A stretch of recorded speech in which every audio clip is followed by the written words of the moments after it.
If you have a student at home, your child, who is in that later elementary school, middle school, early high school age group, you have probably noticed that they need a little bit more help getting themselves organized than they may have needed in the past.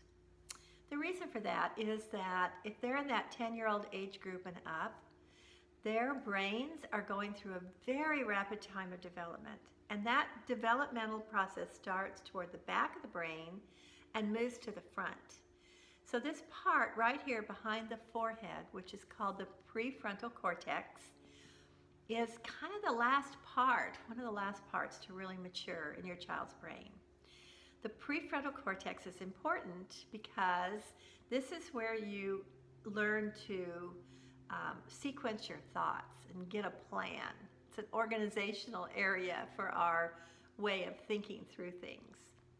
In this last year, your child has probably had much more of a flexible schedule.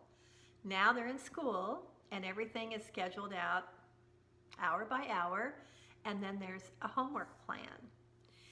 So you're going to need to help them to get comfortable with this planning part of their education. How to think about going from one step to the next and not getting frustrated by that challenge.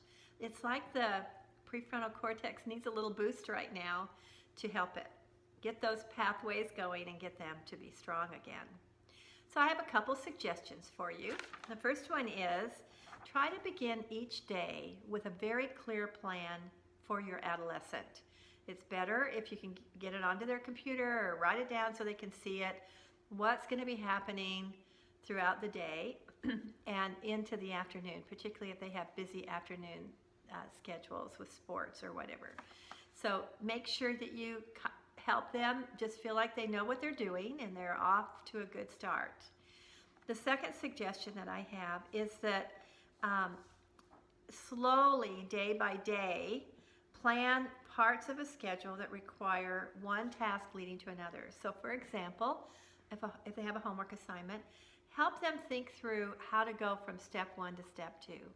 What you're doing is you're helping to reinforce pathways in their brain that then they'll at some point be able to pick up on and take care of themselves. So this is my suggestion for you. Work with your child's brain.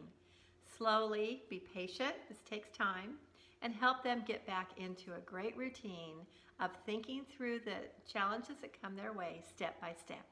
I'm Dr. M with Anatomy for Kids.